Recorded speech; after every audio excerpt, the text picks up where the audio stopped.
మా వైఫ్ కి చీరల పిచ్చి బాగా ఉందండి. నేను ఆఫీస్ నుంచి ఇక్కడికి వచ్చా అనుకోండి ఇంటికి, నేను ఆ ఇంటికి వచ్చినట్టు నాకు లేదు. ఏదో బట్టల షోరూమ్ ఉంటది కదండి, షోరూమ్ కి వచ్చినట్టు ఉంది నాకు. కాదు, మీరు పెట్టినటువంటి ఖర్చుకి ఒక బొటీకి పెట్టేయచ్చేమో. సో మీ పని ఏంటంటే ఆవిడ చీరలు కొనటం, మీరు కబోర్డులు కొనటం. ఆ అన్ని చీరలు దేనికి కొందో నాకు అర్థం కాదు. ఎప్పుడైనా నైటీని 12 డ్రాయర్లు కొనాలంటేనే 60 సార్లు ఆలోచిస్తే ఎక్కడ డబ్బులు అయితే అని చెప్పి. అయ్యా, సో ఈవిడ గెస్ట్ కాదు, ఈవిడ పెళ్లి కూతురు అయిపోతుంది. ఇక్కడ పప్పుకి ఉప్పుకి ఎక్కడున్నాయండి డబ్బులు మీ ఇంట్లో? కళ్ళు మూసుకుంటే అవే కనిపిస్తున్నాయి, రంగుల రంగుల చీరలు. ఆవిడ లేనప్పుడు చెప్పండి, మేము వచ్చి ఆ చీరలన్నీ అమ్మేస్తాం. మీరు మంచి మంచి డిజైన్స్ కడుతున్నారు, మీరు ఎక్కడ కొంటారో చెప్పరా మేడం? మళ్ళీ మీ ఈ పాపం మాకెందుకమ్మా? వరద బాధితుల్లాగా చీర బాధితుడు అంట మీ ఆయన. సార్ జస్ట్ మా ఇంట్లో ఎన్నో ఉండదు సార్, ఒక 500 దాకా ఉంటే అంతే సార్. పుట్టు పెట్టకుండా పర్లేదు కానీ నేను సార్ ఎందుకు కొనియాలి?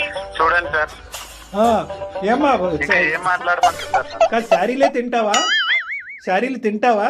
అతను ప్రేమగా చూసి నీకు కొనిస్తున్నాడు, అతను నువ్వేం ఉద్ధరిస్తున్నావు? ఎప్పుడొచ్చినా నీ నైటీయే కదా అతను కనిపించేది. ఆ అమ్మాయికి బుద్ధి చెప్పాలి అనే ఆలోచనతో మేము ముందుకు వస్తుంటే, సార్ అలా అనకండి సార్ అంటావు. ఎవరు ఇది ఎరగొట్టేది, తెగొట్టేది? కళ్యాణ్ గారు, ఇలాంటి కేసెస్ ఇంతవరకు మనం అందమైన జీవితంలో చూడలేదు. చూడలేదా? ఏం నవ్వుతూ కౌన్సిలింగ్ చేయటం నా జీవితంలో ఫస్ట్ టైం.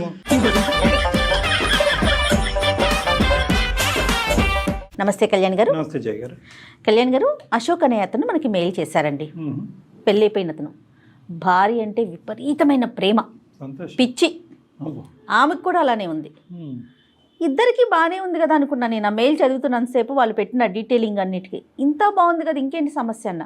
అసలు సమస్య అందులోనే ఉంది. వాళ్ళది ప్రేమో అర్థం కావట్లా, మరి ఇంకేంటో అర్థం కావట్లా. దీనికి మన అందమైన జీవితం దాకా వచ్చి మీ ద్వారా వాళ్ళ సమస్యకి పరిష్కారం వెతుకుతున్నారా అని అనిపించింది కళ్యాణ్ గారు నాకు. చాలా అంటే అందరం చూసే సమస్య ఇది, కానీ అది పీక్ స్టేజ్కి వెళ్ళింది అనమాట. సో మీరు డెఫినెట్గా మాట్లాడాల్సిన ఇష్యూ అది, అర్జెంటుగా కూడా.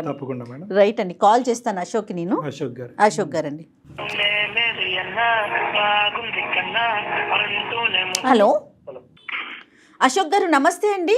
నమస్కారం అండి, ఎవరండి మాట్లాడేది? నేను జయానండి, సుమన్ టీవీ అందమైన జీవితం ప్రోగ్రామ్ నుంచి కాల్ చేస్తున్నాను. మెయిల్ చేశారు కదా? మేడం మేడం బాగున్నారు అశోక్? బాగున్నాను మేడం. మీ రింగ్ టోన్ కూడా చాలా బాగుందండి. థ్యాంక్స్ అండి. రైట్, నాతో పాటు డాక్టర్ కళ్యాణ్ చక్రవర్తి గారు ఉన్నారు, ఒకసారి మాట్లాడండి అశోక్. నమస్తే అశోక్ గారు. నమస్కారం సార్. నమస్కారం. సరే చెప్పండి అశోక్ గారు, ఏంటి అంటే అమితమైనటువంటి ప్రేమలోంచి పుట్టినటువంటి వేదన ఏంటిది? నాకు అర్థం కావట్లేదు సార్. అది అంటే వినే వాళ్ళకి చిన్నగా ఉండేది కానీ అంటే అనుభవించే వాళ్ళకే తెలుస్తుంది సార్ ఆ బాధ ఏంటో. చెప్పండి, ఏంటో అనుభవం. సార్, నా పేరు అశోక్ అండి. మేము ఉంటే మా ప్రాపర్ వచ్చి విజయవాడ అండి. మాకు పెళ్ళైనాక మేము హైదరాబాద్ షిఫ్ట్ అయినాం. మా పెళ్ళై 2 సంవత్సరాలు అవుతుందండి. అంతా మంచిగానే ఉంది. మా వైఫ్, మా క్యారెక్టర్ గానీ అంతా ఓకే, గుడ్ అండి. మీరేం చేస్తుంటారు అశోక్? సాఫ్ట్వేర్ ఎంప్లాయ్ గా చేస్తున్నాను. అరేంజ్డ్ మ్యారేజా, లవ్ మ్యారేజ్ అండి మీది? లవ్ మ్యారేజ్ అండి. అంటే మేము ముందు ఇష్టపడ్డాం, అరేంజ్ ఇంట్లో మాట్లాడి పెళ్లి చేసుకున్నాం మేము. సూపర్. ఆ పిల్ల అమాయకురాలండి, చాలా మంచిది, పిల్ల మంచిదే. బట్ అంటే నా తెలివి ఎక్కువ లేదండి. ఆ తెలివి తక్కువతనమే నన్ను ఇబ్బంది పెట్టేలా చేస్తా ఉంది. అంటే అమాయకత్వం అంటారు మీ భార్య? అవునండి, చాలా మంచిదండి. ఆ పిల్ల వల్ల ఏమి ఇబ్బంది లేదు, కానీ కొన్ని విషయాలు నేను ఎక్స్ప్లెయిన్ చేయలేకపోతున్నాను దానికి. అందుకే మిమ్మల్ని అప్రోచ్ అవ్వాల్సి వచ్చింది. ఈ 2 years లో, మేము 2 years లో నేను 1 year బ్యాక్ నుంచి నోటీస్ చేసింది ఏంటంటే, మా వైఫ్ కి చీరల పిచ్చి బాగా ఉందండి. చీరల పిచ్చి? అవునండి, అవును, చీరల పిచ్చి. చీరలు ఇష్టం. చీరలు, అదే అతను పిచ్చి అంటున్నాడు, మీ ఆడవాళ్ళకి కోపం వస్తుంది. చెప్పండి ప్లీజ్. ఓకే సార్, నేను ఒకటే అడుగుతాను, మీరు చెప్పండి. ఆడవాళ్ళకి ఎన్ని సారీస్ ఉంటాయండి నార్మల్ గా? ఏమో అంటే అది మేము ఎక్కడ లెక్క పెడతాం, మీ ఆవిడకి ఎన్ని చీరలు? నార్మల్ గా నేను చెప్పే విషయం వినండి సార్. మా ఇంటి నిండా చీరలే ఉంటాయండి. ఇంటి నిండా అంటే ఏంటి మీ మీనింగ్? షాప్ లాగా ఉంటుందండి. మా అల్మరా నిండా చీరలే అండి. ఒక బీరో ఉండేది, బీరో నిండా చీరలు నింపేసింది. ఇంకో బీరోలో నా బట్టలు ఉండేవి. ఈవిడ చీరలు అది కూడా నింపేయడం వల్ల నేను ఇంకో బీరో ఎక్కడ కొనిద్దాం అని నా బట్టలు తీసుకొని బాల్కనీలో ఉన్న అల్మరాలో పెట్టుకుంటున్నా బట్టలు. ఆ పొజిషన్ లో ఉంది ఇల్లంతా. నేను ఆఫీస్ నుంచి ఇక్కడికి వచ్చా అనుకోండి ఇంటికి, నేను ఆ ఇంటికి వచ్చినట్టు నాకు లేదు. ఏదో బట్టల షోరూమ్ ఉంటది కదండి, షోరూమ్ కి వచ్చినట్టు ఉంది నాకు. ఇక మా ఇంటి మొత్తం చీరలే అండి. అసలు ఆ పిల్ల పిచ్చి అనుకోవాలో ఇంకా అమాయకత్వం అనుకోవాలో నాకు అర్థం కావట్లేదండి. పోనీ ఈ చీరల వరకైనా కట్టుకుంటుందా, లేదంటే వేరే వాళ్ళకి ఎవరికైనా ఇస్తా? అయ్యో అసలు ఎవరికి ఇవ్వదండి. ఏమైనా ఇప్పుడు ఏదైనా ఫంక్షన్స్ ఉన్నాయనుకోండి, ఒక 4-5 చీరలు వేసుకొని వెళ్ళిపోద్ది ఆ పిల్ల. కొంతకాలం అయితే మీకు కట్టేస్తుంది. ఏం చీర కట్టుకోవాలని అడిగిద్ది. సరే ఈ కలర్ బాగుంది, ఇది కట్టుకొని నేను చెప్తాను. సరే ఆ చీర కట్టుకొని వెళ్తుంది. దాంతో పాటు ఇంకో 4 చీరలు వేసుకొని వెళ్ళిద్ది ఆ ఫంక్షన్ కి. ఎవరి ఫంక్షన్ కి వెళ్ళినా అంతేనా? బర్త్డే పార్టీ అవనియండి, పెళ్లి అవనియండి, ఏ ఫంక్షన్ అవనియండి, ఇంకా ఆవిడ ఏంటంటే అందరిలో టాప్ అతనే అనిపించాలి. అంతే 4 చీరలు పెట్టి ఏ చీర కట్టుకోవాలంటే అని అడిగిద్ది. సరే ఈ చీర కట్టుకోమ్మా, ఇది నీకు బాగుంటది అని చెప్తాను. సరే ఆ చీర కట్టుకునిద్ది. మరి నమ్మకం ఉందో లేదా ఇంకో 4 చీరలు బ్యాగ్లు వేసుకొని పోయిద్ది. సరే వెళ్ళింది. సరే అక్కడ ఎవరైనా చీర బాగాలేదన్నారంటే నాతో వచ్చి గొడవ. నువ్వు బాగుందన్నావని కట్టుకున్నా, నీ వల్ల నా వాల్యూ పోయిందా.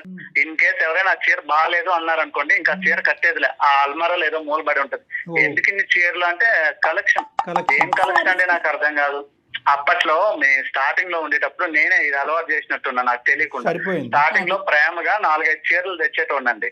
ఇంకా వాళ్ళ ఫ్రెండ్స్ తో తిరిగి ఆ చీరలు చూసి ఇంకా అక్కడ ఏం నేర్చుకుందో ఏం తెలియదు. రోజు ఏదో ఒకటి పార్సిల్ వస్తానే ఉంటది ఇంటికి. ఆ పార్సిల్ రావడం, ఏమండి 20 పెట్టాను వచ్చింది ఇప్పుడు అంటే, సరే డబ్బులు ఇస్తా ఉంటుండే. నేను ఆఫీస్ లో ఉన్న ఫోన్స్, ఏమండి బాక్స్ వచ్చింది, బాక్స్ వచ్చింది, బాక్స్ వచ్చింది. ఆవిడకి యాడ్ ఉంటాయండి. ఆవిడ ఏం పని చేయదండి, ఇంట్లో తిని పడుకోవడమే. నా వచ్చేసరికి కాఫీ టీ పెట్టడం, అంతకు మించి ఆవిడకి పని లేదండి. కాదు, తిని పడుకోవటం అంటే తిని పడుకున్నా పర్లేదు, తిని పనుకుని మళ్ళీ లెగిసిన తర్వాత మళ్ళీ చీరలు ఆర్డర్ పెట్టి. ఈవిడ ఏంటంటే అనవసరంగా ఇది చీరలు అలవాటు చేశానేమో అనిపిస్తుంది నాకు. ఇక అనవసరం ఎక్కడి నుంచి డబ్బులు వస్తున్నాయా, ఎంత అవుతుందో, మా ఎంత ఖర్చు పెడుతుందండి? శారీస్ కాస్ట్లీగా తీసుకుంటారా? ఏమండి అలా ఏమి ఉండదండి. అది 100 రూపాయల చీర ఉన్నాయండి, నచ్చిందంటే కొనేయాలంతే. ఇక ఏమండి వీక్ హాలిడేస్ వస్తాయి కదండి మాకు, సెలవులు ఏదైనా వచ్చినాయి అనుకోండి, సర్లే బయటికి తీసుకెళ్దాం, అలా రెస్టారెంట్ కో ఏమనుకోని బయటికి తీసుకెళ్తానా, ఎదురుగా షాపింగ్ మాల్ కనిపిస్తే ఇక్కడ ఆపండి తర్వాత తిందాం, ఇప్పుడు ఫుడ్ ముఖ్యం కాదు, చీరే ముఖ్యం. ఇంకా షాపింగ్ మాల్ తీసుకెళ్తుందండి. అశోక్ గారు, ఇలాగ ఈ రోజుకి ఒక 3 చీరలు కొనే బదులు మీరు ఒక బొటికి పెట్టేస్తే అవే చీరలు కట్టేసుకోవచ్చు, అవే ఇచ్చేసి అమ్మేయచ్చు. సో అదైతే బాగుండేదేమో. నా సిచ్యువేషన్ ఇంకా అదే తయారయ్యేలా ఉందండి. కాదు, మీరు పెట్టినటువంటి ఖర్చుకి ఒక బొటికి పెట్టేయచ్చేమో. అశోక్ గారు, ఇప్పుడు మీరు కొని పెట్టనివ్వండి, తను కొనుక్కోనివ్వండి, ఎన్ని చీరలు ఉంటాయి అంటారు సుమారుగా? ఉంటాయి మేడం, ఒక 400-500 ఉంటాయి మేడం. మొత్తం బెడ్రూమ్ మొత్తం ఆ చీరలే. మళ్ళీ చీరలు అది ఆ న్యూమరికల్ 500 అనేది ఇప్పుడు ఇంటికి అతను ఇంటికి వెళ్ళే లోపల ఇంకొక 10 పెరుగుతాయి. 510 ఉందండి, ఛాన్స్ ఉందండి. ఇక్కడ వాళ్ళ ఫ్రెండ్స్ ఒకరు తయారయ్యారో వాళ్ళతో తిరుగుతా ఉండేది, బయట ఖాళీగానే ఉండేది. డబ్బులకి ఇబ్బంది అవ్వట్లేదండి? ఎట్లా కడుతున్నారు మీరు ఇంత? మేడం నా తలకాయ నొప్పి ఏంటంటే ఆ క్రెడిట్ కార్డ్స్ ఉన్నాయి కదండి, ఆ 3 క్రెడిట్ కార్డు. ఇంకా నాకు ఆఫీస్ లో ఫోన్స్, నేను ఆఫీస్ లో ఉండేటప్పుడు ఆర్డర్స్ వచ్చాయని ఫోన్ చేస్తే ఇబ్బంది అవుతుందని క్రెడిట్ కార్డులో తెలియ చేతిలో పెట్టాను. నేనేందండి ఇక ఫ్యూచర్ లో పిల్లలు ఉంటారు, వాళ్ళు ఉంటారు అని చెప్పి నేను ఏదో డబ్బులు సేవ్ చేద్దాం అనుకుంటే ఈవిడ ఉండే డబ్బులు కాస్త ఆ చీరలతో కుట్టించేసుకోవాల్సింది మీరు, సరిపోద్ది. ఇంట్లో కట్టెలు, ప్యాంట్లు, చొక్కాలు, టవల్స్ అన్నిటికీ సహజంగా ఆడవాళ్ళకి చీరలు అంటే ఇష్టం ఉంటది, కానీ మరి ఈ రేంజ్ లో ఎగతాళి చేయట్లేదండి, ఈ రేంజ్ లో ఉంటుందా అని అనిపిస్తుంది నాకైతే. ఎంతో మంది భర్తలు భార్యలకి 4-5 చీరలు కొని గిఫ్ట్లు ఇస్తారు, కానీ నేను కొనివ్వటం వల్లే ఆవిడకి అలవాటు అయిపోయి ఇప్పుడు మీరు అడిగారా అశోక్ గారు అసలు ఎప్పుడైనా మీరు సీరియస్ గా ఏంటి గోల, ఈ చీరలు ఏంటి, ఈ లోకం ఏంటి, నా బట్టలు తీసుకెళ్ళి ఏదన్నా ఒక మూల పెట్టుకోవాల్సి వస్తుంది, ఇల్లంతా నీ చీరలతో సిచ్యువేషన్ ఉండదండి. ఇంకో అర కొనుక్కుంటాను, దాన్ని నింపుతాను ఆ మాటకి. సో మీ పని ఏంటంటే ఆవిడ చీరలు కొంటాం, మీరు కబోర్డులు కొంటాం. అదే అయ్యేట్టుందని ఎక్కడ నా బీరువా కొని ఇంకో కొత్త అల్మారా నింపితే అక్కడ నింపిద్దని నా బట్టలు అల్మారాలో పెట్టుకుంటున్నానండి వేరే దగ్గర. మరి చెప్పారా వాళ్ళ అమ్మగారికి కానీ వాళ్ళ నాన్నగారు, వాళ్ళ ఇంట్లో సాంప్రదాయం ఆనవాయితీ ఏమో ఇలా చీరలు కొంటాం? డొనేట్ చేసినా బాగుంది. పెళ్లి చేసుకున్నా కదండి, ఇంట్లో ఒప్పించి పెళ్లి చేసుకున్నాను. ఆ మాత్రం ఇప్పుడు వాళ్ళ అమ్మాలకు చెప్తే ఆ మాత్రం పిల్లని భరించలేవా అంటారు, మా అమ్మ వాళ్ళకి చెప్తే అలాంటి పిల్లని ఎందుకు నువ్వు లవ్ చేసావు అంటారు. ఈ తలకాయ నొప్పులు ఎందుకులే, సరే ఫ్రెండ్స్ తో చెప్దామంటే ఆ ఛాన్స్ కూడా లేదు. అమ్మాయి ఆడపిల్లకి ఒక చీర కొనడానికి నీకు చేయి రావట్లేదు అంటారు. ఇవన్నీ ఎవరితో చెప్పుకోలేక ఎందుకని చెప్పి మీ పనిగా మీరు కొనిచ్చేస్తున్నారు అంతే. చిన్నపిల్లల మైండ్ సెట్ ఒక తిట్టు తిట్టినా ఆవిడ పట్టించుకునే రకం కాదు. ఎందుకు ఇవంటే నేను కట్టుకుంటా అనేది తప్ప అసలు ఎప్పుడు నేను ఇంటికి వెళ్ళినా నైటీతోనే ఉండిద్దాన్ని ఇంట్లో. అవునా? అన్ని చీరలు దేనికి కొందో నాకు అర్థం కాదు, ఎప్పుడైనా నైటీని. అంటే ఇంకా చూస్ చేసుకోలేక ఇంకేది లేక నైటీ కట్టుకుంటది ఆవిడ. ఇక్కడ ఇప్పుడు చీరలు కొన్నది ఎందుకండి? అంటే ఆవిడ ప్రాబ్లం ఏంటన్నది మిమ్మల్ని మీరు ఉంటే కనుక మిమ్మల్ని అడిగి ఏం కట్టుకోవాలని అడుగుతుంది. మీరు ఆఫీస్లో ఉంటే ఎవరిని అడుగుతుంది? అడగలేక ఇంకేంటంటే నైట్ వేసుకుని మీరు ఇంటికి వచ్చేంత వరకు వెయిట్ చేస్తే ఈ లోపల నిద్ర వచ్చి పడుకుంటుందేమో. అంటే ఓన్లీ ఫంక్షన్స్ పర్పసేనా ఆవిడ కొనుక్కునేది? బయటకు వెళ్ళేటప్పుడు కట్టుకోవడానికి కోసమే ఇన్ని తంటాలండి. వాళ్ళ ఫ్రెండ్స్ ఉన్నారుగా, వాళ్ళందరిలో తినే ఎక్కువ అది తన మైండ్ సెట్. వాళ్ళకి ఫ్రెండ్స్ కూడా పిచ్చిలా అనిపించదా అండి? ఇప్పుడు ఎంత ఆడవాళ్ళకి చీరలు అంటే ఇష్టం ఉన్నా కూడా ఏ రోజైనా ఒక మాట అన్నా అనుకోండి, నేను కొనేది 3,000 రూపాయల చీర 200 రూపాయలతో కొంటున్నాను, మా ఫ్రెండ్స్ 50-60 వేలు ఎట్టుకుంటున్నారు, మరి వాళ్ళు భరిస్తున్నప్పుడు నువ్వు ఎందుకు నన్ను భరించలేకపోతున్నావు, నువ్వు నన్ను లవ్ చేయట్లేదు అనిద్దండి ఏమనంటే. వాళ్ళ ఫ్రెండ్స్ ఏంటంటే ఈవిడ వైపు గొప్పగా చూసి మిమ్మల్ని చూసి ఎంత నవ్వుకుంటున్నారు, అరే బక్రా అయిపోయారా బాబు నువ్వని కదా. ఇక తప్పట్లేదండి. ఈ పిల్లకేమో చెప్తే అర్థం కాదా, ఏమేనంటే చెప్పిద్ది అందరు నేను అందంగా ఉంటే కదా నీకు వాల్యూ ఇచ్చేది జనాలు అనేది. ఏంటండి నా ముందు అందం లేకుండా బయట వాళ్ళ దగ్గర తిరిగితే నాకేందండి అది ఉపయోగం ఏమైనా ఉందా నాకు? కాదు, మీరు బాగా టైట్ చేసి ఫండ్ ఆపేస్తే ఏమవుతుంది? క్రెడిట్ కార్డు ఇవ్వలేదు, జోబులోంచి డబ్బులు ఇవ్వలేదు, బయట అప్పులు చేసుకునేస్తుందండి. నేనే క్లియర్ చేయాలి అవి కూడా. ఇప్పుడు క్రెడిట్ కార్డ్స్ ఉన్నాయి, లిమిట్ ఉంది కాబట్టి అంతవరకే వాడిద్ది. ఇది నేను ఆతానంటే బయట అప్పులు చేస్తుందంటే నేను అవి తీసుకునే పరిస్థితుల్లో లేనండి. నాకు ఈ టెన్షన్స్ ఎక్కువైపోతున్నాయి రోజు. ఇదో టైప్ ఆఫ్ ఓసిడీలా అనిపిస్తుంది నాకైతే మాత్రం. ఏమో అండి, ఈ ప్రాబ్లం కి సొల్యూషన్ నేను ఎక్కడ ఎత్తుక్కోలేక ఎవరితో చెప్పుకోలేక మీ వరకు వచ్చాను. మరి మీ గురించి మీరు ఏం కొనుక్కున్నారు? అయ్యో నా గురించి నేను కొనుక్కునేది ఏముందండి, బన్నెల్లో డ్రాయర్లు కొనాలంటేనే 60 సార్లు ఆలోచిస్తే ఎక్కడ డబ్బులు అయితే అని చెప్పి. అయ్యా ఇక ఈవిడ ఉంది కదండి, అక్కడికి ఇక్కడికి తీసుకెళ్ళిద్ది. బ్లౌజెస్ ఏవో అంటారు కదా, మీరు రండి సెలెక్ట్ చేద్దరు అంటది. మగాళ్ళు మనకేం తెలుసు అండి సెలక్షన్ మీరేనా మ్యాచింగ్ చేయాలి. 15-20 వేలు అండి ఆ బ్లౌజెస్ కి పైన డిజైన్స్ వేయిస్తారంట, నాకు అర్థం కాదు. ఓహో, ఆ ఖర్చు ఒకటి ఉంటుంది. వర్క్ చేయించుకుంటున్నారు. ఎంత సార్ మీ శాలరీ గురుగారు? నాకు వచ్చేది ఒక 50,000 వస్తుందండి. 50,000లోనే ఈ బట్టలు కొనాలా, ఇంట్లో ఆస్తులు అమ్ముకోవాలా, నాకు అర్థం కావట్లేదు. ఇంకేంటి, అయిపోయింది అంతా. సరే, ఇప్పుడు మరి ఈ పెళ్లికి వెళ్తాది 4-5 చీరలు మోసుకుని. అయ్యో 4-5 చీరలు పట్టుకెళ్ళేది కదండి. ఇప్పుడు ఎవరైనా నచ్చలేదు, లేదంటే ఎవరు నచ్చలేదు అని చెప్పక్కర్లా, ఎవరైనా చీర గురించి మాట్లాడలేకపోతే వెళ్ళి వేరే చీర మార్చేస్తుంది, అది నచ్చకపోతే వేరే చీర మార్చేస్తుంది. సో ఈవిడ గెస్ట్ కాదు, ఈవిడ పెళ్లి కూతురు అయిపోతుంది. ఇక చీరలు మార్చుడు పనిలోనే ఉండేది. ఎవరైనా ఓకే ఈ చీర బాగుందంటే అప్పుడు స్టాప్ చేసిద్దండి, లేదంటే ఇంకా మార్చుడే పని. సో ఈవిడ ఏంటంటే వాస్తవానికి ఈవిడకున్న ప్రాబ్లం ఏంటంటే ఒక విధమైనటువంటి ఇన్ఫీరియారిటీ కాంప్లెక్స్. ఆ ఇన్ఫీరియారిటీ కాంప్లెక్స్ లో ఏంటంటే ఏదో విధంగా అది సెల్ఫ్ ఎస్టీమ్ రైజ్ చేసుకుని నలుగురు నా వైపు చూడాలి అనే ఉద్దేశంతో చేసేటటువంటి ప్రయత్నం. అవునండి, అది పక్కన పెడితే తప్పుడు మనిషి అయితే కాదండి, మనిషి బంగారం అండి.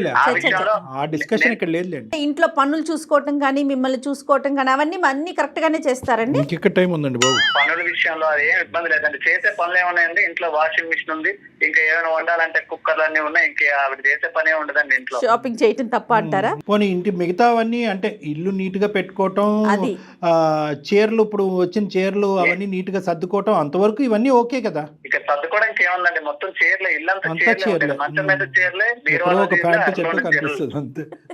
పాపం ఏమండి, ఎక్కడో ఒక ప్యాంటు చొక్కా, అది కూడా పొట్టయిపోయి ఉంటాయి మీవి. సరే, మరి ఇది విడ్డూరమైనటువంటి విచిత్రమైన సమస్య. అందు గురించి ఇందాక మేడం అన్నారు, సరే వీళ్ళు చాలా ఎక్కువ ప్రేమించేసుకుంటున్నారంటే ఏం చెప్పాలి నాకు అర్థం కావట్లేదు, కానీ వీళ్ళిద్దరి మధ్యన ఒక విచిత్రమైన సమస్య అని చెప్పారు. కానీ ఇంత విచిత్రమైనటువంటి సమస్య అంటే పగవాళ్ళకి మాకు ఎలా ఉంటదంటే ఇక్కడ కూర్చొని సరదాగా నవ్వుకుంటున్నాం.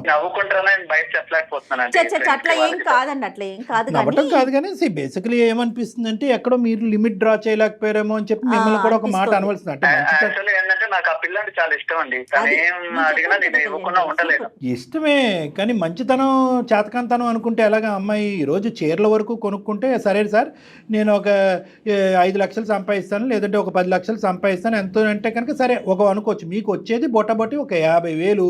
50,000లో ఆ అమ్మాయి చీరల మీద చీరలు, దానికి మ్యాచింగ్ బ్లౌజులు, దాని మీద ఎంబ్రాయిడరీలు, ఇవన్నీ. ఇక్కడ పప్పుకి ఉప్పుకి ఎక్కడ ఉన్నాయండి డబ్బులు మీ ఇంట్లో? అన్నీ అప్పు చేసి పప్పు కూడా కదా ఇప్పుడు పరిస్థితి. రేపొద్దున మీరు ఇది తలకు మించినటువంటి భారం అవుతే కనుక అప్పు తీర్చేది ఎవరు? మీరే కదా. అదే సార్, అదే ఆ టెన్షన్ కే నాకు రాత్రాలు నిద్ర పడడం మానేసింది సార్.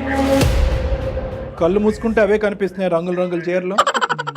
చేయించేసి ఒక్కసారి సార్ ఏవో ఫంక్షన్ కి వెళ్ళేటప్పుడు ఒకసారి కట్టిద్దంటే ఇంకా మరి అది ముట్టదు, ఆ మూలేడో పడేసిద్ది. అదే కదా, అందుకని విచిత్రం. ఇప్పుడు యూజ్ చేసుకునే ఆడవాళ్ళు చాలా మందికి చీరలు అంటే విపరీతమైనటువంటి ఇష్టం ఉంటుంది. అందుగురించి స్టార్టింగ్ లోనే అన్నాను పిచ్చాను పదం కానీ ఇక్కడ ఏంటంటే కొంతమంది ఆడవాళ్ళు అది రీసైకిల్ చేస్తారు, వేరే వాళ్ళకి డొనేట్ చేస్తారు, లేదంటే అనాథాశ్రమాలకు లేదంటే డొనేషన్లు కూడా ఉండవండి, బీరువాలోనే చక్క పెట్టిద్ది అంతే. అలాగా ఎవరికి ఇచ్చేది ఉండదు, చేసేది ఉండదు. ఏమైనా అన్ని కలెక్షన్.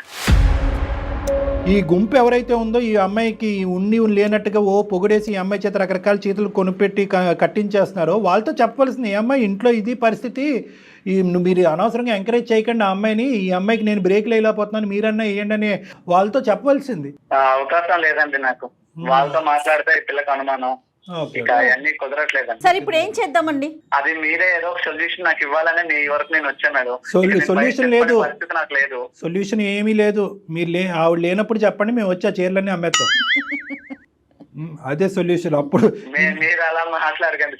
కొంతమంది ఏంటంటే దీన్ని ఇప్పుడు షాపింగ్ ఎడిక్షన్ అంటారు, రకరకాలు కొంటూ ఉంటారు. అవే ఫోన్లు ఉంటాయి కానీ ఇంకో 10 ఫోన్లు కొంటూ ఉంటారు, అదే షర్ట్లు ఉంటాయి ఇంకో 10 షర్ట్లు కొంటూ ఉంటారు. అలాగా ఒక ఎడిక్షన్ అనమాట. అంటే ఈరోజు మీ పరిధి కాపాడుతుంది కాబట్టి ఇలా ఆవిడ కొనుక్కుంటూ వెళ్ళిపోతుంది. ఇది ఆదిలోనే తుంచేసేటటువంటి ఇది అనమాట. ఏదంటారు చూడండి, మొక్కై వంగంది మానే వంగుతుందా అని. మీరు ముందు ఛాన్స్ ఇచ్చారు, అది కాస్త తనకి అదే అలవాటుగా మారిపోయింది. సర్లేండి, ఇప్పుడు మిమ్మల్ని ఇప్పుడు మీరు కొద్ది కఠినత్వం అనేది చూపెట్టాలి. అమ్మాయి అమాయకురాలని మీరే అన్నారు, ఆ అమ్మాయి గీతలు గీసుకోలేకపోతుంది, మీరు గీయాలి కదా. ఎక్కడో చోట లిమిటేషన్స్ అనేవి మీరు డ్రా చేసి ఇంతే ఈ మంత్ యొక్క బడ్జెట్ కొనుక్కోవద్దు అని అనట్లేదు, కానీ ఇంత బడ్జెట్ ఈ బడ్జెట్ లోపలే కొనుక్కో, లేదంటే కనుక వాళ్ళ ఇంటికి పంపించి వాళ్ళ అమ్మ నాన్న చేత కొనిపించమనండి. అది వేరే విషయం, ఎవరి బాధ వాళ్ళకి తెలియాలి. ఎందుకంటే అమ్మాయిని బాగా చూసుకోలేదు అని రమ్మని చెప్పండి. 550 చీరలు చూపెట్టారు, మరీ అంత అమాయకంగా మాట్లాడకండి అశోక్ గారు. ఇప్పుడు ఎవరైతే ఆ మాట్లాడినారో వాళ్ళని ఇంటికి భోజనానికి పిలిచి అన్ని కబోర్డ్లు ఒకసారి తలుపు తీసి చూపెడితే ప్రపంచంలో చూడని చీరలు చూస్తారు. అప్పుడు అర్థమవుతుంది అల్లుడు గారు ఎంత ప్రేమిస్తున్నారో, వాళ్ళ అమ్మాయికి ఎంత పిచ్చి పట్టిందో. ఒక్కతేనండి వాళ్ళ ఇంట్లో ఆడపిల్ల, తన ఒక్కతేనా? ఒక్కటేనండి, అల్లారముద్దుగా పెంచారండి. Okay okay. కాదు కళ్యాణ్ గారు, ఒకసారి మరి మాట్లాడదాం. అసలు అమ్మాయి మనస్తత్వం ఏంటో మీకు అర్థమవుతుంది కదా. సరే, మీ భార్య గారికి ఒకసారి లైన్ కలపండి. ఏం పేరు ఆవిడది? సాహితి గారికి ఒకసారి లైన్ కలపండి. మీరు కలపగలరా సార్? ఇప్పుడు కూడా నేను షాపింగ్ లోనే ఉన్నాను సార్. అల్లుడు బర్త్డే ఉంది, మ్యాచింగ్ బ్లౌజ్ కోసం తీసుకొచ్చింది సార్. ఆఫీస్ లీవ్ పెట్టి మరి వచ్చాను. అందరికన్నా ఇంకా మంచిగా కనిపించాలిగా, ఇంకా ఫోన్ చేస్తే ఆఫీస్ మధ్యలో బ్రేక్ పెట్టి వచ్చాను సార్. ఒక 2 నిమిషాలు సార్, నేను బయట ఉన్నా. మీరు ఎంత మంచి భర్త అండి, మీరు ఎంత మంచి భర్త అండి. ఏం భర్త అండి, ఇగో ఇప్పుడు సార్ కాల్ చేసిండ్రు, నాకు కొంచెం మైండ్ ప్రశాంతంగా ఉంది సార్. ఆ లోపల ఉండలేక రావలేక ఇక బయట తిరగాల్సి వస్తుంది సార్. ఒక 2 నిమిషాలు సార్, నేను కాల్ కలుస్తా. The person you are speaking with has put your call on hold. కాదు, ఇప్పుడు కూడా షాపింగ్ లో ఉన్నారంట పాపం. హలో అశోక్, ఎక్కడికి వెళ్ళావు అశోక్? బ్లౌజ్ మ్యాచింగ్ అవ్వట్లేదు, వచ్చేస్తావనే కదా నేను తీసుకొచ్చింది. హలో, 2 నిమిషాలు లైన్ లో సార్ మాట్లాడినా. హలో అమ్మా, నమస్తే అమ్మా. సాహితి నమస్తే అమ్మా, నా పేరు జయ, నేను అందమైన జీవితం ప్రోగ్రామ్ నుంచి మాట్లాడుతున్నాను. మేడం మీరు మేడం మీ ఎపిసోడ్ చూస్తాను మేడం. Thank you. చాలా బాగుంటాయి మేడం. నేను ఆన్లైన్ లో చూసాను మేడం, షాపింగ్ మాల్ లో చూసాను మేడం, ఎక్కడ దొరకలే. మీరు అడ్రస్ చెప్తే మా ఆయన తీసుకెళ్ళి ఇప్పుడే కొనుక్కుంటాను మేడం. ఏంటిదమ్మా, ఏంటిది? శారీస్ మేడం. నా శారీస్ గురించి ఒకవేళ ప్రోగ్రామ్ చూసాను అంటున్నావేమో, ఆన్లైన్ అంటున్నారు ఏంటి అనుకుంటున్నా. శారీస్ గురించా? అవును మేడం, మీరు మంచి మంచి డిజైన్స్ కడుతున్నారు. మీరు ఎక్కడ కొంటారో చెప్పరా మేడం? మళ్ళీ మీ ఈ పాపం మాకెందుకమ్మా? ఇప్పుడు మీ ఆయన ఇప్పటికే అతను ఉన్న 4 ఎంట్రుకలు నెత్తి మీద పీక్కుంటున్నాడు. మేము చీరలు ఎక్కడి నుంచి కొంటాము, అక్కడికి వెళ్ళి నువ్వు కొనుక్కోమంటాం గురించి కాదు మేము చేసింది. నువ్వు కొనుక్కున్న చీరలు చాలు అని చెప్పడానికి మేము చేసాం. అది నీ చీరలు ఎక్కువైపోయినాయి అంట అని చెప్తానికి చేశాను తల్లి. ఇప్పుడు ఏ చీరలకి మేము అడ్వర్టైజ్మెంట్ కాదు, ఏ షాపింగ్ మాల్కి మేము అడ్వర్టైజ్మెంట్ కాదు. మీ ఆయన యొక్క బాధ అసలు వర్ణిస్తుంటే అసలు మా తల ప్రాణం తాక్కొచ్చిందమ్మా. మీ ఆయన ఎందుకు మాకు చేశాడని అనుకున్నావు? వరద బాధితుల్లాగా చీర బాధితుడు అంట మీ ఆయన. నువ్వు అంట ప్రపంచంలో ఉన్న అన్ని చీరలు కొనుక్కుని మీ ఇంట్లో పెట్టుకున్నావు అంట. జస్ట్ మా ఇంట్లో ఎన్నో ఉండదు సార్, ఒక 500 అవి ఉంటే అంతే సార్. అది కాదమ్మా, మీ అమ్మగారికి ఎన్ని చీరలు ఉంటాయి చెప్పు సుమారుగా? ఉంటాయి సార్ ఒక 50. మరి మీ అమ్మగారికి 50 అయితే నీకు 500 ఎందుకమ్మా? నాకు శారీస్ అంటే చాలా ఇష్టం సార్. అమ్మ, ఇష్టానికి కూడా ఒక హద్దు ఉంటదమ్మా, ఇల్లు గొల్లవుతుంది ఇక్కడ. మా ఆయన ప్రేమగా కొనిస్తున్నారు సార్. ప్రేమగానా? సారీస్ మా ఆయనకి నేను చాలా చచ్చిపోలేక ఇష్టం సార్. అమ్మా మీ ఆయన దేని నుంచి దొంకలేక మాకు ఫోన్ చేశాడు. నీకు అలా అర్థమవుతుందా? నీకు ప్రేమ ఎలా అర్థమైందమ్మా? ఏ యాంగిల్ అర్థమైంది నీకు ప్రేమ అనేది? నేను మా ఆయన చాలా ప్రేమగా చూసుకుంటాను సార్. అమ్మా. ఆ ప్రేమకి నాకు గిఫ్ట్ గా సారీ కొనిస్తాడు. మీ ఆయన అలా అనలేదు మాతో. అశోక్ నేనంటే నీకు ఇష్టం లేదా అశోక్? నాన్న ఒకసారి నువ్వు జాగ్రత్తగా విన్నా, నువ్వు కొన్ని సారీస్ చాలు, ఇకపైన తగ్గించు. అసలు నేను అదంతా మోయలేకపోతున్నాను. నువ్వు నాకు ఫుడ్ పెట్టకుండా పర్లేదు కానీ టేక్ వచ్చి ఒకసారి ఎందుకు కొనియాలి? చూడండి సార్, ఆ, ఏమ్మా ఇంకా ఏం మాట్లాడమంటారు సార్? కాదు, శారీలే తింటావా? శారీలు తింటావా? సార్ నేను ఫుడ్ లేకుండా ఉంటాను కానీ సార్ కొత్త సారీ కొనుక్కోవాలి సార్. నేను కట్టుకోవాలి సార్. మా ఏం friends చేస్తావమ్మా? ఫుడ్ అందరూ లేకుండా నేనే- నిజంగా మీ ఆయన నీకు ఫుడ్ లేకుండా ఎండగడితే అప్పుడు నీకు అర్థం అవుతుంది. ఏంటమ్మా తిండి లేకపోయినా ఉంటావా? చీరలు ఉంటే చాలా నీకు. కాదు సాహితి, పాత చీరలన్నీ ఏం చేస్తావు? 500 పైన చీరలు ఉన్నాయంట. అన్ని చీరలు ఏం చేసుకుంటావు నాన్న? అవన్నీ జాగ్రత్తగా దాచుకుంటాను మేడం. దాచుకుని ఏం చేస్తావు? రేపటి రోజున ఎగ్జిబిషన్ పెడతావా? ఎగ్జిబిషన్ సార్ లేదంటే ఆ స్టీల్ సామాన్ వాడికి అమ్ముతావా? పోనీ అలా అసలు అమ్మినా ఏం పర్లేదు, చేస్తావు? స్టీల్ గిన్నెలు వస్తాయి ఇంట్లో. లేదు నేను బర్త్డేస్ కి వెళ్ళినప్పుడు పార్టీస్ కి వెళ్ళినప్పుడు ఒక సారీ కట్టుకున్నంత 4 సారీస్ బ్యాగ్ లో పెట్టుకున్నంత. అక్కడ మా ఫ్రెండ్స్ ఎవరికైనా నచ్చకపోయింటే సారీ చేంజ్ చేసుకుంటా. ఎవరికి కావాల్సిన కలర్ వాళ్ళు కట్టుకుంటావు. అబ్బా ఏం తల్లి నీ ఓపిక, నీ సహనం ఏందమ్మా? ప్రపంచం నవ్వుకుంటుందమ్మా. ఇదేం గొప్పగా అనుకోదు. నీ అమాయకత్వం అసలు పిచ్చితనం కింద మారింది ఇది. చీరలు అంటే అందరికి ఇష్టం ఉంటుందమ్మా. నాకైనా ఇష్టమే. ఆడవాళ్ళందరికీ చీర అంటే ఇష్టం, అది సహజం. కానీ ఇది నీది పిచ్చిలాగుంది రా తల్లి. ఇది డబ్బులతో ముడిపడి ఉందమ్మా. సరదాగా ఈ రోజు నవ్వుకుంటున్నావు కూడా. మీ ఆయన జీతం ఎంతమ్మా? ఊరికే నిన్ను అడుగుతున్నాను. మీ ఆయన జీతం ఎంత? మీకు నెలసరి ఖర్చు ఎంత? నీ చీరలకి అయ్యేది ఎంత? ఖర్చు ఎంత? ఈ మూడు అంకెలు నాకు చెప్పు, నీకు దండం పెడతా. అదంటే నాకు తెలుసు సార్. మా ఆయనకి ఏంటంటే చాలా ఇష్టం. నాకు సారీస్ కొనిస్తాడు. అలాగే కంటిన్యూ అవుతున్నా. ఇప్పుడు కూడా అలాగే కంటిన్యూ గా సాగిపోవాలి. ఈ లెక్క అమ్మాయికి అర్థం కాదు. ఆ అమ్మాయికి ఈ లెక్క అర్థం అయ్యేటట్టు ఈ అబ్బాయి చెప్పలేదు. చెప్పడం రాదు. ఇప్పుడు చూడండి, ఇప్పుడు అమ్మాయి అంటుంది మా ఆయనకి నేనంటే చాలా ప్రేమ కాబట్టి నువ్వు కొనిస్తున్నాడు, మా ఆయనకి లేనటువంటి బాధ మీకేంటండి అని అడుగుతుంది ఆ అమ్మాయి. ఇప్పుడు వింటున్నావా అశోక్? సమస్యగా ఉందండి ఇది. అశోక్ నువ్వేంటంటే చెడ్డ అవ్వకూడదు.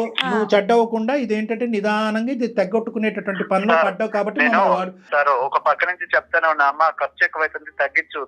ఇప్పుడు ఓకే, రేపటి రోజు పిల్లలు ఉంటారు, ఈ ఖర్చు ఇలానే ఉంటే ఎక్కడ అప్పులు మా తెచ్చుకోవాలా? పిల్లలు పిల్లల్ని కూడా పెంచాలా? టాప్ లెవెల్లో చూపియాలి. ఏం సార్ ఏమనంటే ఈ మాటలు మాట్లాడింది సార్. అమ్మా నువ్వు నీ వయసు ఎంతమ్మా? నీ వయసు ఎంత? 25 years సార్. 25 years. ఏం చదువుకున్నావు తల్లి నువ్వు? నేను ఇంకా సెకండ్ ఇయర్ దాకా చదువుకున్నాను. ఆ తర్వాత నేను ప్రేమించుకున్నాం. ఇంట్లో మాట్లాడి పెళ్లి చేసుకున్నాం. ఏం చూసి ప్రేమించాడు? నువ్వు కట్టుకున్న చీర చూసి ప్రేమించాడా ఇతను? ఇప్పుడైతే మాత్రం నువ్వు చేసేటటువంటి ఈ ప్రయాణం, ఈ ఖర్చు అతనికి అస్సలంటే అసలు నచ్చట్లేదు. అతనికి వచ్చేవి 50,000 అప్పు చేసి పప్పు కూడా అన్నట్టు, అప్పు చేసి పప్పు కూడా అన్న తినచ్చు. అతను అప్పు చేసి చీరలు కొంటున్నాడు, బ్లౌజులు కుట్టిస్తున్నాడు. అదంతా నాకు తెలుసు సార్. తను నన్ను ఇష్టపడి పెళ్లి చేసుకున్నాడు. మా అమ్మ నాన్న తనని నమ్మి నన్ను పంపించాడు. అదంతా నన్ను ఓకే. చాలా అసలు ప్రేమగా చూసుకోవాలి. కాదు తల్లి, అసలు చీర కొనేటటువంటి కాన్సెప్ట్ ఎందుకు? అందంగా కనిపించాలా ఏంటి? అసలు ఎందుకు సార్ అన్ని చీరలు ఉన్నాయి కదా సార్, ఆవిడ కట్టుకునేది నైట్ సార్ ఇంట్లో. ఫ్రెండ్స్ అందరి ముందు అందంగా కనిపించాలి, మొగుడికి నైటీతో కనిపించాలా? నా దగ్గర నువ్వు అందంగా రెడీ అవ్వకుండా వేరే వాళ్ళ అందంగా రెడీ నాకేంది సార్ అది? అయ్యో, నవ్వాలో ఎడవాలో తెలియట్లేదు మీ చాలా సమస్య. అమాయకంగా మాట్లాడుతుంది అమ్మాయి. మాట కూడా అమాయకత్వం ఏంది మేడం? అమాయకత్వం సార్ ఇప్పుడు నేను కొనకపోతే ఒక బాధ సార్. ఆ పిల్ల అన్నం తిందు, ఏం ఉండదు. అసలు నానా? ఆ రోజంతా మూడ్ ఆఫ్ గానే ఉండేది. ఆ మూడ్ ఆఫ్ ఒక 5 రోజులు బాధ నేను చూడలేను సార్. అదే చెప్తున్నాను. ఆ మూడ్ ఆఫ్ 5 రోజులు ఉండొచ్చు, 10 రోజులు ఉండొచ్చు. నీ జీవితంతో నాశనం అయిపోతుంది కదా. ఎంతకాలం మూడ్ ఆఫ్ లో ఉంటది? ఏదో చెప్పు. చాలా తక్కువ సార్. మా ఫ్రెండ్స్ అయితే 50,000 పెట్టి సాధించుకుంటారు. కాదమ్మా, మీ ఫ్రెండ్స్ అందరు నీకు నిజాలు చెప్తున్నారనేటటువంటి నమ్మకం ఏంటమ్మా? నీ పిచ్చి ఆలోచనతో, పిచ్చి నమ్మకాలతో మొత్తం ఇల్లంతా గొల్ల చేస్తున్నావు నువ్వు. నీ పరిస్థితి అర్థం కావట్లేదు. ఈ రోజు సందడిగా సరదాగా 2 మాటలు వేసుకుని నలుగురికి నవ్వే విధంగా మనం మాట్లాడినా కూడా ఇది చాలా భయంకరమైనటువంటి సమస్య. ఓసిడి అని విన్నావా? ఓసిడి అంటారు. అంటే అదే పనిగా చేతులు కడుక్కోవటం, కాళ్ళు కడుక్కోవటం, ఏదో ఒకటి విపరీతంగా పని చేయటం. ఇక్కడ నువ్వు విపరీతంగా ఆలోచన లేకుండా చేసేటటువంటి పని ఏంటంటే కనుక కొంటమే. దానివల్ల వచ్చే పరిణామాలు ఏంటి? మీ ఆయన ఏం బాధపడుతున్నాడు? ఎంత ఇంట్లో డబ్బులు ఖర్చు అవుతుంది? ఎంత అప్పు అవుతుంది? ఇక్కడ చెప్పడానికి మీ అమ్మ నాన్న లేరు, ఇటువైపు అత్తమామ లేరు. ఇతనేమో వచ్చి గొంతిప్పి మాట్లాడలేకపోతున్నాడు. ఎందుకంటే నువ్వు ఏడుస్తావు, బాధపడతావు. నువ్వు అంటే విపరీతమైన ప్రేమ కాబట్టి. ఇది కాస్త నీకు దురలవాటు, వ్యసనం కింద మారిపోయింది. ఇది ఒక జబ్బమ్మా. కాదమ్మా, నువ్వేమన్నా చిన్నపిల్లవా? 20 25 ఏళ్ళు వచ్చినాయి, పెళ్ళై 2 సంవత్సరాలు అవుతుంది. మీకు ఎంత డబ్బు వస్తుంది, మీరు ఎంత ఖర్చు పెట్టుకోవాలి, రేపు రోజు ఏంటి, రేపొద్దు మీ ఇద్దరే రేపొద్దున పిల్లలు కలిగితే అతను ఎక్కడి నుంచి తీసుకొస్తాడు అసలు మేడం తను ప్రేమగా చూసుకుంటాననే కదా. అమ్మ ప్రేమగా ఒకటి తల్లి అమ్మ ప్రేమగా చూసుకోవటం అనేటటువంటిది ఇది కొలమానం కాదమ్మా. దయచేసి అర్థం చేసుకో. నీ వయసు పెరిగింది కానీ నీ బుద్ధి పెరగలేదు. ప్రేమకి చీరలు కొనటం అనేది కొలమానం కాదు. ఈ ఈక్వేషన్ నీకు ఎవరు నేర్పించారో ఎక్కడి నుంచి వచ్చిందో నాకు తెలియదు. అతను ప్రేమగా చూసి నీకు కొనిస్తున్నాడు. అతను నువ్వేం ఉద్ధరిస్తున్నావు? ఎప్పుడొచ్చినా నీ నైటీయే కదా అతను కనిపించేది. ఏమ్మా నువ్వు మాత్రం లెక్క అర్థం చేసుకోకపోతే ఎలాగా? నువ్వు ఎవరి గురించి రెడీ అవుతున్నావు? ఒక స్పెషల్ అటెన్షన్ గురించి రెడీ అవుతున్నావు. నలుగురు నా వైపు చూడాలి, నన్ను పొగడాలి అని చెప్పి చదువు ఇంటర్మీడియట్లో ఆపేసో ఒక ఆన్లైన్ కోర్స్ ఏదో నేర్చుకుని ఒక మంచి ఉద్యోగం సంపాదించుకుని 4 పైసలు సంపాదించుకుని తద్వారా నలుగురు అట్రాక్షన్ పొందొచ్చుగా. ఈ చీరలు కట్టి హడావుడు ఏంటి? నలుగురిని అట్రాక్ట్ చేయడం ఏంటి? మనం ఇదేమన్నా మోడలింగ్ కాంటెస్టా? మా ఆయన నన్ను పెళ్లి చేసుకుంటున్నాడు, మా ఆయన చూసుకోవాలి. అతను చూసుకోలేను అంటున్నాడు కాబట్టి మాకు ఫోన్ చేశాడు. మీ ఆయన ఇంకా చూసుకోలేడు, ఇంకెక్కువ కాలం అతను ఈ బాధ భరించలేడు. అతను బ్రతకాల చావాలని అనుకుంటాడు. నువ్వు నేనంటే ఇష్టం లేదా? ఇష్టం లేదు చీరలు కొట్టే సార్ అలా అనకండి సార్. అవంటే ఇష్టం నాన్న, నేను చెప్పేది అది కాదు. కొంచెం విన్నానా నాన్నకు నువ్వే చెప్పుకో, మాకెందుకు ఫోన్ చేసావు నాన్న? సార్ కొంచెం మీరు ఏదో ఒక సొల్యూషన్ నువ్వు గర్జించవు, నువ్వు అరవవు, నువ్వు డబ్బులు కట్టబెట్టవు, అత్త మామలకి కంప్లైంట్ చేయవు. ఆ అమ్మాయికి బుద్ధి చెప్పాలి అనే ఆలోచనతో మేము ముందుకు వస్తుంటే సార్ అలా అనకండి సార్ అంటావు. ఎవరు ఇది ఎరగొట్టేది తెగొట్టేది? ఇలాంటి కేసెస్ ఇంతవరకు మనం అందమైన జీవితంలో చూడలేదు. నవ్వుతూ కౌన్సిలింగ్ చేయటం నా జీవితంలో ఫస్ట్ టైం. ఎప్పుడు కోపంగానో చిరాగ్గానో ఏదో విధంగా ఒక ఎమోషన్తో కౌన్సిలింగ్ చేస్తాను. నవ్వుతూ కౌన్సిలింగ్ చేయటం ఫస్ట్ టైం. ఒక్కటే, నువ్వైనా నేను మాట్లాడే పద్ధతిలో నువ్వన్నా మాట్లాడు, లేదంటే నన్నన్నా మాట్లాడింది, లేదా మీరే తేల్చుకోండి.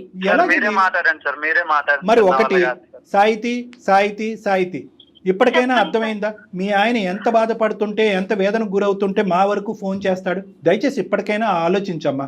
మీ ఆయన బాధ పెట్టాను సార్, ప్రేమగా చూసుకుంటా. ఆ ప్రేమకి గిఫ్ట్ గా నాకు ఒక రోజుకో శారీ అడుగుతా. 30 రోజులకి 30 చీరలు కొనుక్కుంటారా ఎవరైనా? అమ్మ సాహితీ ఇంకా చాలమ్మా. నీ చీరల పిచ్చి ఏ స్థాయిలో ఉందన్నది మాకు బాగా అర్థమైంది. ఒక్క 2 నిమిషాలు నేను చెప్పేది విను. ఇది ఇంకా జోక్స్ కాదు, ఇదేమి కామెడీ షో కాదు. ఇది ఒక సీరియస్ అంశం కింద మనం మాట్లాడుకుంటున్నాం. అతను అతను బాధ చెప్పుకోలేక చాలా బాధపడుతున్నాడు అతను. ఇప్పటికైనా అర్థం చేసుకో. మా వరకు ఫోన్ చేశాడు, అందమైన జీవితం వరకు. మేము ఈ కేసు సెలెక్ట్ చేసుకున్నాం అంటే దాంట్లోనే ఈ ఇష్యూ యొక్క సీరియస్నెస్ నువ్వు అర్థం చేసుకోవాలి. నీకేంటంటే నీ ప్రాబ్లం నేను చెప్తాను, నీకు ఉండేటటువంటి కొద్దిపాటి నాలెడ్జ్తో అర్థం చేసుకో. నీ సెల్ఫ్ ఎస్టీమ్ తక్కువ, నీ మీద నీకుండే నమ్మకం, కాన్ఫిడెన్స్ తక్కువ. నలుగురు నీ వైపు చూడాలి, నీ గురించి మాట్లాడుకోవాలి, నలుగురిలో నువ్వు ఒక అట్రాక్షన్గా నిలబడాలి. ప్రతి మనిషికి ఉండేటటువంటి ఆలోచన ఇది. కానీ నువ్వు ఏం చేస్తున్నావు అంటే కనుక ఏదో ఒక శారీ కట్టుకును, లేదంటే ఒకసారి కట్టుకున్న శారీ ఇంకోసారి కట్టుకోకుండా తాత్కాలికంగా అవతల వాళ్ళ దగ్గర నుంచి వచ్చే ఒక పొగట్టు బట్టి కొట్టుకుపోతున్నావు. ఈరోజు నీ ఎదురుకుంటా పొగడే వాళ్ళు నీ వెనకాతలు ఏమనుకుంటున్నారో అనేది అర్థం చేసుకో. మీ ఆయన్ని చూసిన తర్వాత మీ ఆయన ఎంత సంపాదిస్తాడు అనేది అందరికీ తెలుసు. చూడు, ఈ పిచ్చి అమ్మాయి రోజుకో చీర కట్టుకుని ఇల్లు గుల్ల చేసి అతను జోబుకు చిల్లు పెడుతుందని చెప్పి నవ్వుకుంటారు. నిన్ను చూసి అమ్మా మీ ఆయన డబ్బులతో కొనుక్కుంటున్నావు, కానీ మీదేమి రాజవంశికుల కుటుంబం ఏమీ కాదు. మీ ఆయనకి నెలకి 10 లక్షలు రావట్లేదు, అందరికీ తెలుసు. నువ్వు ఏ విధంగా శారీ కట్టుకుంటున్నావో, ఎన్నిసార్లు 100 సార్లు అదే షర్టు ప్యాంటు వేసుకుని నీ వెనకతలు మీ ఆయన ఎలా తిరుగుతున్నాడు అనేది అందరూ చూస్తున్నారు. అతను ఒక షర్టు ప్యాంటు మార్చుకోలేదు, కానీ గంటకో చీర నువ్వు మార్చుకుంటున్నావు. పెళ్లి కూతురు కంటే ఎక్కువ చీరలు నువ్వు మార్చుకుంటున్నావు అంటే కనుక నలుగురు నీ ఎదురుగుంటా పొగిడినా కూడా వెనకతలు మిమ్మల్ని చూసి నవ్వుకుంటూ ఉంటారు. మీ హస్బెండ్ని చూసి హేళన చేస్తారు. ఈ మాత్రం భార్య యొక్క ఖర్చు కంట్రోల్ పెట్టలేనటువంటి మగాడు ఇతనెవడు అని చెప్పి నవ్వుకుంటారు. మీరేదో గెలిచినట్టు భావిస్తున్నారు, కానీ మీరు ఓడిపోతున్నారమ్మా. ఒక్కసారి అర్థం చేసుకోండి, ఆలోచించండి. నీ యొక్క సెల్ఫ్ కాన్ఫిడెన్స్ పెరగాలి అంటే ఇంకో విధంగా సాధించి నలుగురు యొక్క మెప్పు పొందేటటువంటి ప్రయత్నం చేయి. నువ్వు చదువుకో. నాకైతే కళ్యాణి గారు మీరు అమ్మాయికి చెప్తున్నారు, కానీ నాకు అసలు అమ్మాయిని అనాలనిపించట్లేదండి. అశోక్ది తప్పు, తను ఎందుకు కంట్రోల్ చేసుకోలేకపోతున్నాడు. అశోక్ కూడా మాట్లాడాలి. అమ్మ నీకు ఇంతవరకు అర్థమైందా నేను చెప్పేది? సార్ ఎన్నైనా కానీ మా ఆయన నన్ను ప్రేమగా చూసుకుంటారు. నీ ప్రేమ జల్లంగా ఉండారే, పొద్దున అప్పుల పాలై రోడ్డును పడ్డారనుకో, నీ చీరలు కాపాడతాయా? నీ అప్పులన్నీ చీరలు తీరుస్తాయి. నాకు డేకి ఒకసారి ఉండాలంటే. అమ్మ ఒక్కసారి నేను చెప్తాను, నీకు కనువిప్పు కలగాలి, ఆలోచన కలగాలి అంటే కనుక నీకు ఒక పిచ్చిలో ఉన్నావు, నీకు ఒక సైకలాజికల్ సైకలాజికల్ ప్రాబ్లం ఉంది, నీకు ఒక ఇమోషనల్ ఇష్యూ ఉంది, అమాయకత్వం అనేటటువంటిది బహుశా చిన్న మాటేమో, నీకు ఓసిడి అనేటటువంటి విపరీతంగా కొన్ని ఎడిక్షన్ కూడా ఉంది, దీనికి విపరీతమైన ట్రీట్మెంట్ కావాలి, కానీ దానికంటే ముందు మెట్టు మార్పు రావాల్సిన నీలో కంటే అశోక్లో మార్పు రావాలి.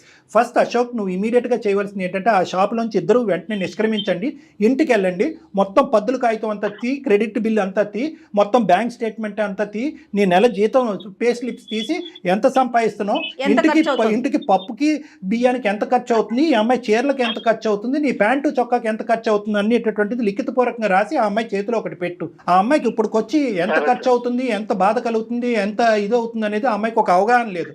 ఒకప్పుడు అలా మాట్లాడినా కూడా, నేను ఇంత ఇదిగా మాట్లాడినా కూడా ఆ అమ్మాయికి ఒక ఆలోచన అవగాహన లేకపోతే ఇమీడియట్గా ఆ అమ్మాయిని తీసుకొచ్చి ఇక్కడికే తీసుకురా, నా కౌన్సిలింగ్ తీసుకురా, నేను అమ్మాయితో కూర్చొని మాట్లాడతాను. ఎందుకంటే ఇది ఒక ఓసిడి లాంటి వ్యవహారం, దీనికి ఖచ్చితంగా కౌన్సిలింగ్ ట్రీట్మెంట్ అనేది అవసరం అనేది నా భావన. ఏమంటారు అశోక్? ఒక్కటి నాకు మాట చెప్పు, మీ ఆయన నీవంటే విపరీతమైనటువంటి ప్రేమ కలిగినటువంటి మీ ఆయన నీకు చీరలు సంతోషంతో కొనిస్తున్నాడా, బాధతో కొనిస్తున్నాడా? ఇప్పటికైనా అదైనా అర్థమైందా? తల తాకట్టు పెట్టుకుని కొనిస్తున్నాడు, నీకు అర్థమవుతుందా? సార్ నాకు ప్రేమతో కొనిస్తే కావాలి సార్, బాధతో కొనిస్తే వద్దు సార్. అమ్మా తల్లి సంతోషం. లోకం మెప్పు పొంది భర్త మెప్పు పొందలేకపోతున్నాను సార్. అమ్మా ఇప్పటికైనా అర్థమైందా తల్లి? థ్యాంక్ యూ అమ్మా, నీకు 100,000,000 వందనాలు. సరేనమ్మా, ఇప్పుడు వరకు అయితే అర్థమైంది. మళ్ళీ రేపొద్దున ఏదో ఒక టీవీలో ఒక అడ్వర్టైజ్మెంటో ఒక డిస్ప్లే బోర్డో చూస్తావు, ఈ మెప్పు ఒప్పందాలు ప్రేమలు ఇవన్నీ తాకట్టు పెట్టి ఆ చీర నాకు ఉంటే బాగుండు కదా అని నీకు అనిపిస్తుంది. ఎందుకంటే ఇది ఒక వ్యసనం అనేది నా భావన. అర్థమైందమ్మా, నువ్వేం తప్పుగా భావించద్దు, నేనేదో పిచ్చో గిచ్చో అనట్లేదు, ఇది ఒక వ్యసనం. ఈ వ్యసనం అనేటటువంటిది ఇక్కడతో చల్లారదు, మీరు రావాలి. ఉన్నట్టే అనిపిస్తుంది, ఈ విధంగా అడగటం ఇంకా సంతోషకరం. ప్రాబ్లం ఉన్నట్టే అనిపిస్తుందమ్మా, అర్థమైందా? ఇప్పుడు తాగుడు బానిసలైనటువంటి వాళ్ళు, వాళ్ళతో పోలిస్తున్నానని నువ్వు ఇంకేం తప్పుగా అనుకోవద్దు. కొంతమంది తాగుడికి బాగా బానిసలైనటువంటి వాళ్ళు ఉంటారు. నా రూమ్లోకి వచ్చి నా మీద తప్ప అందరి మీద ఒట్లేసేస్తారు, అలా ఆపేస్తామని. మేము ఆపేస్తాం సార్, మేము ఆపాము. బయటకు వెళ్తే కనుక వాళ్ళు నడిచేటటువంటి బాటలో ఉంటే కనుక ఒక బాటిల్ కొనుక్కుంటానని వెళ్ళిపోతూ ఉంటారు. సో ఈరోజు నువ్వు ఇక్కడ చేసేటటువంటి వాగ్దానం కంటే బయట ఉండేటటువంటి స్టిమ్యులేటరీ అట్మాస్ఫియర్లో రకరకాల స్టిమ్యులేషన్స్ ఉంటాయి, రకరకాల చీరలు, రకరకాల కట్టుబాట్లు ఉంటాయి. అప్పుడు కూడా ఇదే విధంగా నిలబడేటటువంటి ప్రయత్నం చేయాలంటే ఒక్కసారి నువ్వు నీ భర్త నా క్లినిక్కి వచ్చి ఒక విధమైనటువంటి కౌన్సిలింగ్ ట్రీట్మెంట్ తీసుకుంటే మంచిది అనేటటువంటిది నా కంక్లూజన్. మంచి షూర్ గా మేడం, షూర్ గా. ఎల్లుండి బర్త్డే ఉంది మేడం, రేపే వస్తాం మేడం మేము. ఈ విషయం ఎంత వేగంగా తెలిస్తే నాకు అంత మైండ్ రిలాక్సేషన్ గా ఉంటుంది అనిపిస్తుంది మేడం. 50 to 75% అయినట్టే, ఇంకొంత ఉంది అంతే, అయిపోయినట్టే, నీ పంట పడినట్టే. Happy. Thank you sir, thank you madam, thank you. Okay అమ్మా, ఓకే. ఇప్పుడైతే ఇంకా షాపింగ్ వద్దు, ఏమి వద్దు, మీ ఇంట్లో ఉన్న చీర ఏదో ఒకటి కట్టుకొని వెళ్ళండి, చక్కగా హ్యాపీగా ఇంటికి వెళ్ళిపోండి. అమ్మా, నీ బర్త్డేకి నువ్వు చీర కొనుక్కోవటం కాదు, అతనికి డ్రెస్ కొను. అది ఓకేనా? Right right. సార్ కట్ చేయండి. కానీ అంటే అమ్మాయి మాటలు పాపం అమాయకంగా నవ్వొచ్చే విధంగా అతని బాధలు అనిపిస్తున్నాయి, కానీ అది భరించే వాళ్ళకి తెలుస్తుంది కళ్యాణి గారు. అది కరెక్టే మేడం, కానీ ఆ అమ్మాయికి ఏంటంటే బహుశా అశోక్ని కూడా ఇక్కడ మనం ఒక మాట అనాలి, చెప్పే విధంగా చెప్పాలి. అంతే కదా. కానీ చూడండి, సమస్య కాస్త ఎంత జటిలంగా మారిపోయింది కదా. అంటే ఇది ఒక టైప్ ఆఫ్ ఎడిక్షన్ మేడం. ఇది ఏంటంటే కనుక పరిణామాలు ఆలోచించకుండా, అవతల వాళ్ళ యొక్క భావాలు అర్థం కాకుండా, చుట్టుపక్కల ఉండేటటువంటి పరిస్థితులు అర్థం కాకుండా, అవతల వాళ్ళు ఇచ్చేటటువంటి అట్రాక్షన్ పొగట్టుకి ఎడిక్ట్ అయిపోయి ఇంకా అలా కొనుక్కుంటూ వెళ్ళిపోవటం అనమాట. గ్యాంబ్లింగ్ లాగే, బెట్టింగ్, గ్యాంబ్లింగ్ రివర్స్ అవుతుందా కళ్యాణ్ గారు? అయిపోద్ది మేడం, అయిపోద్ది. రైట్ అండి, థ్యాంక్ యూ సో మచ్ అండి.